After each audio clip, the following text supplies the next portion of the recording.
Well, I got the camshaft out. What I did was I removed the parking lights and two of my end bolts I put on and everything, and I carefully pulled the grill away from the body, and I was just able to get the camshaft out. So we got a camshaft hole there. But we're going to be running a comp cam, which is a, I don't remember the lift, but it's got advertised duration around 270, which is good cam for you know, street use and stuff like that. This is the cam number from comp. Got the cam and lifters. This was from my dad's stock. He wrote Vet Hydraulic 3030 HP style on it. So this should work out pretty good. But important thing, you don't just slide it in. Gotta want to make sure you use your I'm going to use the Ultra Slick engine assembly lube. I've used this before. I own it. It's here. Why change what has worked before? Interesting thing though, got a wiped out cam. The lobe's totally gone. If you watch this, if you look at this lobe, how big it is, and this lobe, now while I'm rotating it, look at that. I found that out when I was pulling the lifters out. Which one is it? One of these 16 here.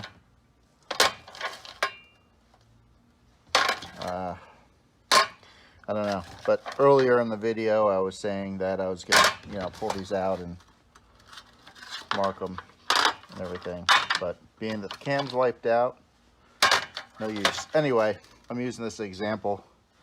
It was concaved, and when I'm pulling lifters out, what I do is once I put those bolts on the camshaft, I'll spin the cam and it pushes the lifters out as high as, you know, they go, you know, far as the at the height of the cam. And what I'll use is a magnet on it and pull the lifters out.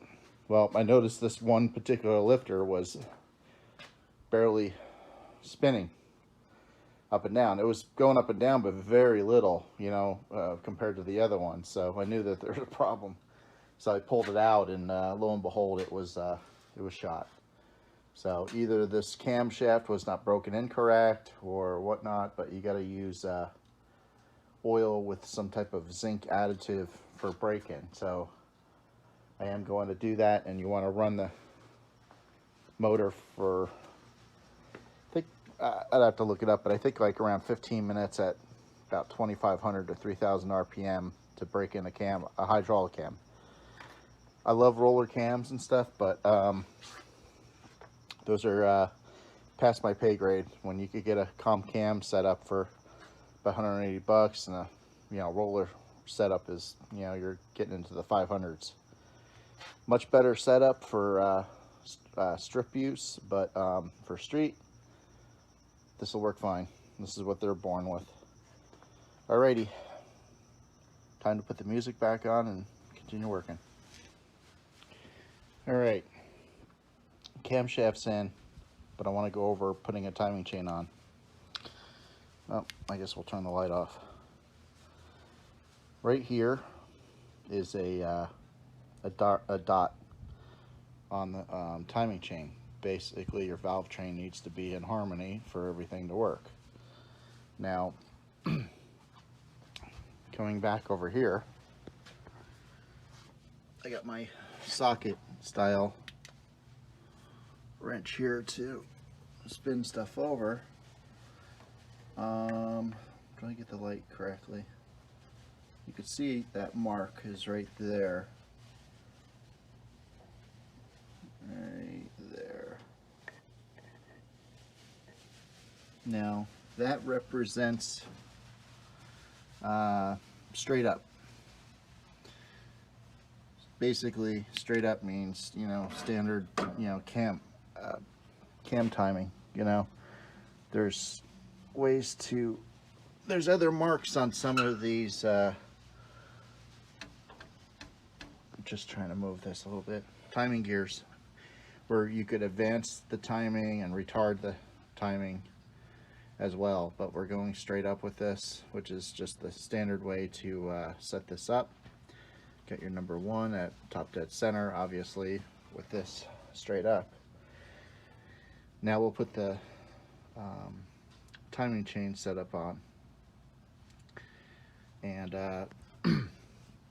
there's a dowel here that goes into the hole, you know, on the bigger gear and everything else. So I basically turn the cam to where it's kind of close. This way, when I get the chain on, it drops onto the pin as well. So, all right. Hope I didn't confuse anybody. We have the timing chain back on. You can see that little mark in the center, and that mark in the center, up and down, all around. And I did lock the tangs onto the bolts that the locking plate provides.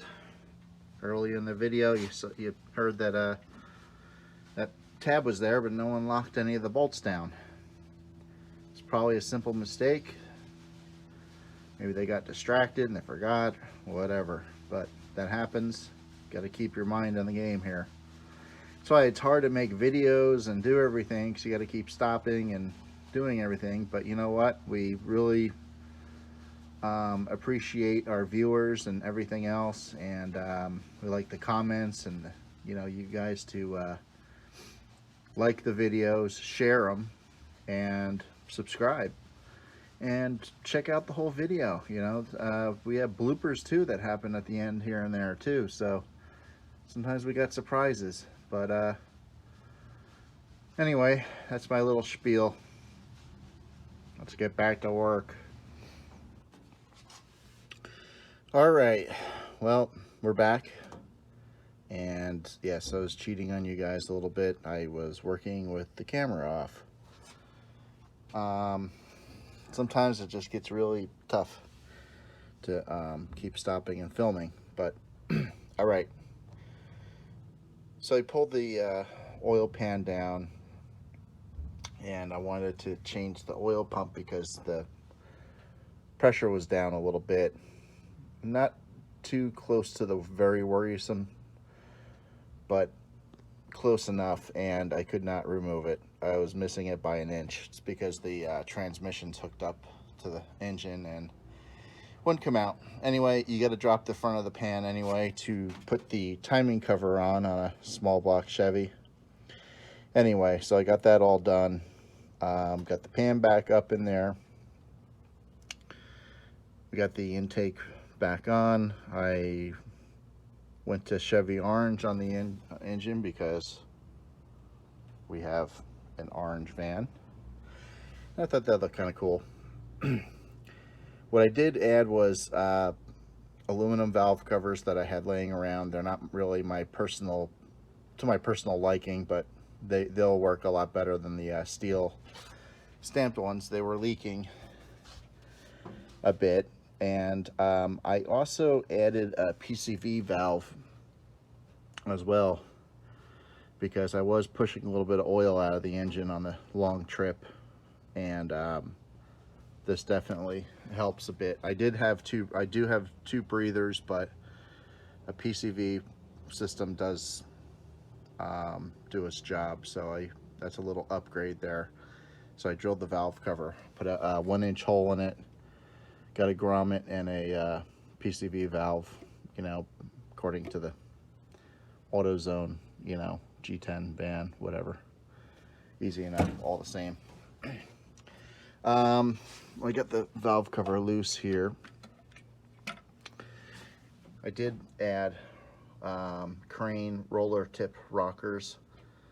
A little bit smoother operation and everything, and you do free up a little bit more power with, you know, anything that you add with a bearing. It always helps. So we're getting close, guys. We are getting close. My calculations on this motor is probably going to be right around 10 to 1, which is going to be, we're going to be stuck using high test now. I have the 64cc chamber heads. They're the fuel-y camel hump, you know, Corvette style. And the old horsepower ratings with flat top piston with these heads and the 270 advertised duration is right around 350, 360 horsepower. I do, however, have 1.6 ratio rockers, which are slightly bigger than the 1.5, you know, as far as the, I guess we'll call it fulcrum or whatever, but it will open the valves a little bit more and it will give a little bit more power too. So I don't really want to add horsepower to that. I'm not one of those number builder guys, but everything does help. This thing should run pretty good. I did say earlier we had a wiped out cam lobe on number 2 piston, number 2, you know, valve set there, and then we had the broken rocker stud on number 8, and we had a bent push rod, which is probably from number 8 too. But this thing had a severe limp, and I am very excited to get this back on the road and see what this dude does. Alrighty, we will check back in. The next thing we got to do is, because we don't have accessory bolt holes on these fuel-y heads, I have to make a bracket to help assist making a alternator mount up, because it goes to the water pump, which is not here, but there's a plate that comes off of it, and normally a bolt went through it and then right into the cylinder head. There's no boss here, so I can't drill into the head anywhere to install that, so I got to make a bracket possibly off the bottom 2 bolts here and have it come up, or I gotta see what I'm gonna do. But you will be there, you will see what I end up with, but I'm gonna do whatever's simple and what's gonna work the best. All right, hot off the drill press, got a bracket here we're playing with. Sorry about the crazy motion here. So here's my mock-up motor for I was just mentioning before, minutes ago on the video, which was probably an hour ago in real time, that cylinder heads we have on the van now don't have the accessory holes. This is the accessory hole, and basically, not basically, but is bolt goes through all the way to the hole. I have these bushings here representing the width of the alternator and everything. So instead of holding a big old hunky-dunky alternator, I could put this on. So let's see if this lines up. Here's my problem, trying to figure out where I could put all this stuff. I could probably take the bushings off. Be one less thing to hold here. If I'm getting you guys seasick, I apologize. So we are doing everything with one hand here.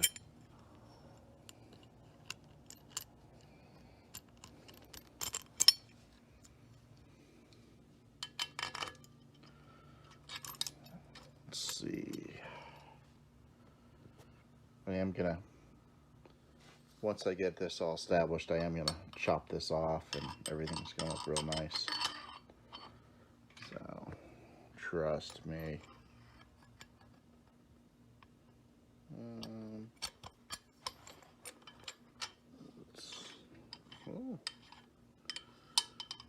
It's threading on.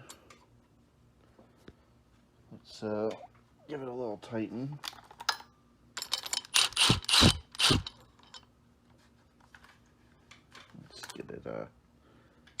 Started by hand here first.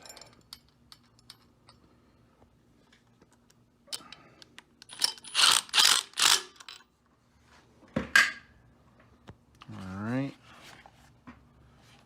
Now that's all on. Make sure that this operates smoothly. Where's my wrench? Right here. So I want to make sure that this is not changed. Kind of eyeballed the measurement here.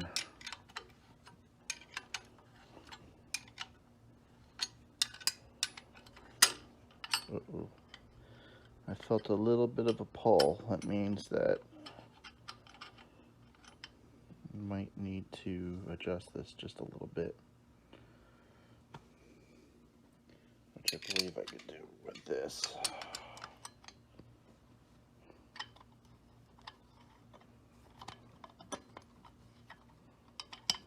Yep. All right. So that's on there. So this is only a few pieces of my brackets and stuff like that. I have a whole drawer full of engine brackets and everything. I don't throw anything away. I mean, I'm not a pack rat, but if I could have a drawer with a bunch of these bends and all these funny angles, I mean, this thing worked perfect. So for those people who'd love to just throw stuff away, you're going to create more work if you're going to get into fabrication. And yes, Scott, I'm talking about you too. Scott's my buddy out in Jersey with Cross Country Garage. He loves just to throw stuff away. And guess what? I put it in a box and I bring it home. So that means I get to have all this cool stuff. So anyway, back to the thing here. Now, once I make this, I'm gonna put a bung here and everything, so the bolt could thread in. Now, nothing's gonna stop this from going up and down motion because it's got a pivot. So what I'm gonna do is, this will bolt here, but I'm gonna slide this into this slot here, so it stops the up and down motion. This slot will be inside this. I already tested it out. And what I'm going to do is I'm going to weld it and everything. So basically this bracket will be removed by this bolt and one that'll go in here as one piece. This way, this bracket is established by two bolt holes, one upper, one lower, and that'll keep it from twisting. So I'm going to get this all fabbed up, and when we come back in a few seconds, but maybe an hour, you will see this all done up. Good morning, everybody. Well, it went past a couple hours, and we're here in the next morning finishing up the bracket.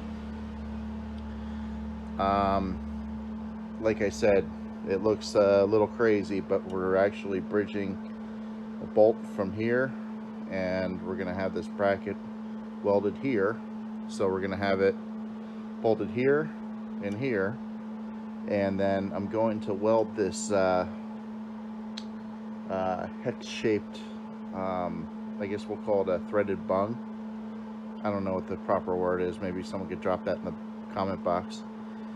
And then what we'll do is, this is where they'll bolt in, and we have, I'm giving you perfect alignment with the camera, but it's all good because I have this actually threaded into the head with a threaded stud, just so we can get the alignment perfect.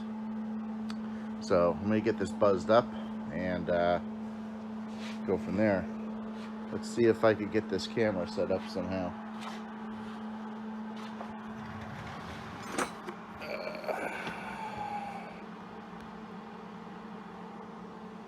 Hopefully it doesn't fall.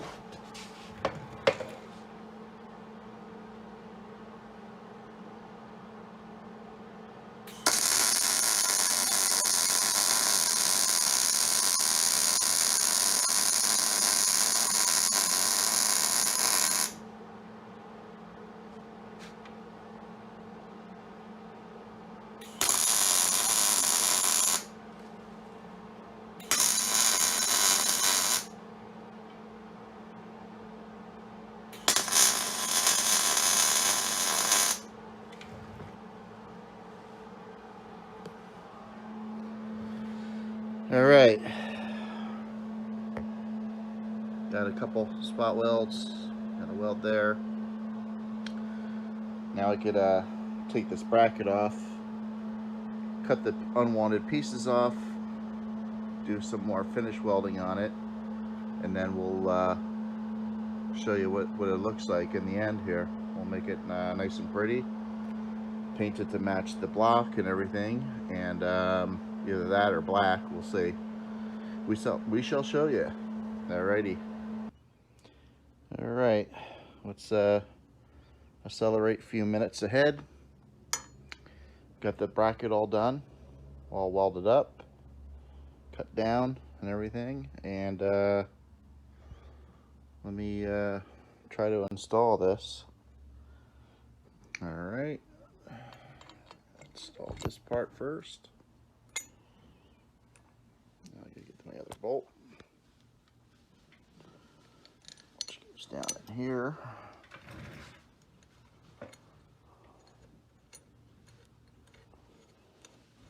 Alright, see, there's where that hole I keep talking about is. This place is up against it. I run this up with a walkie here.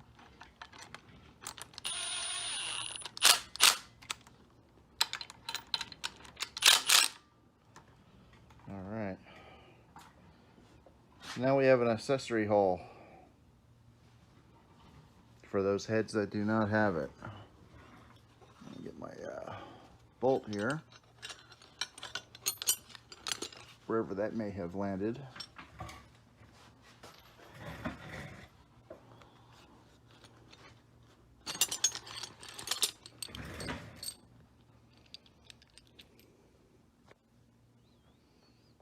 Alright. Take these little shims out.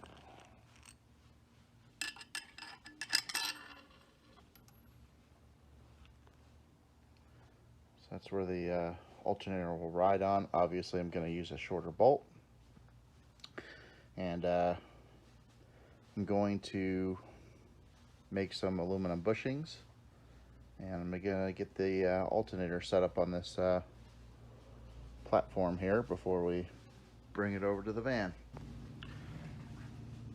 Alright. Well, I had a aluminum bushing in my stock of drawers. It's another thing I don't throw away. I'll probably paint this orange as well so it disappears. But this is it. This is the bracket. So it comes up to here, supports it, bolts into the water pump and everything. And this is the bracket I had originally on the engine. It goes from the water pump up to the back of the alternator, and then this bolts into the face of the manifold. So right now, as of right now, we are back exactly where we were when we had accessory holes. This is a pretty big deal, guys, because a lot of times, especially on a van, you can't run the 60s style brackets when you run these heads. These heads are normally used on a short water pump, which everything gets pushed back, and then the alternator sits pretty much on the other side of the, almost to the other side of the valve cover. And if you know vans at all, you do not have that room at all to do that. So we were at the mercy of making a bracket. I know there's probably a few of you guys saying, well, they make those brackets and everything else, but I really don't see myself spending a couple $100 when I can only when I could spend about, realistically, an hour and some metal I have in the shop and some welding spool. So I'm very happy where we're at with this right now, and just wanted to share this. So There we go. Well, the van's on the ground. That's a good sign. Everything is tidied up down below. Got the water pump on, the balancer on. Oil pan back buttoned up, timing chain cover. Power steering pump.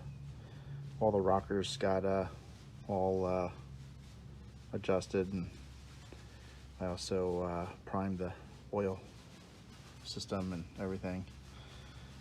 It looks like a big old wiring mess in here, but I'm gonna get everything re-zip tied and all handled. It's just a lot of stuff. That's all. I've got, you know, MSD ignition, so there's some extra wires going there and everything else. Here's that bracket I made all bolted up, so now we have that forever spoken about alternator mounting point, you know. Sorry to reiterate 1,000 times, just it is kind of a big deal when you need to hang your accessories.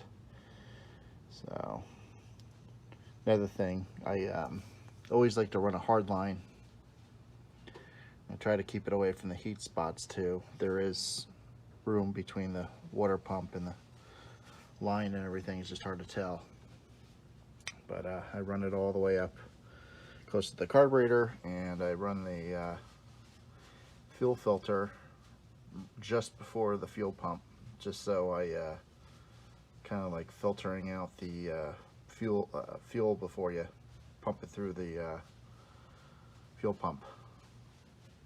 So eventually it'd be nice to get some Phytech fuel injection on this, but you know, I still have a wish list, and also includes a vintage air system, something I could put together and run. But all right,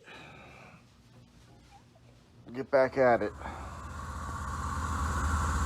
Do a little cam break in. I could vacuum, oil pressure.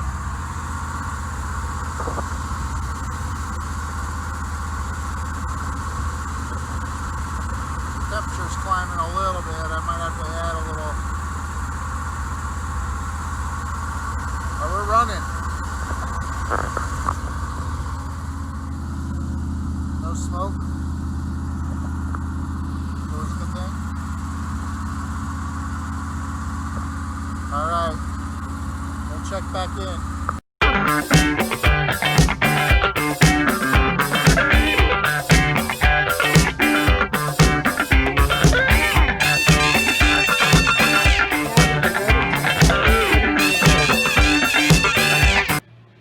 I will film with my camera sideways. I know, I'm sorry guys, if you saw some of the prior videos, I'm holding my camera wrong, so it makes a very narrow view, and I apologize for that. So now I'm being punished. See, I had to write it 10 times. I hate writing stuff, but you know what? I will film with my camera sideways.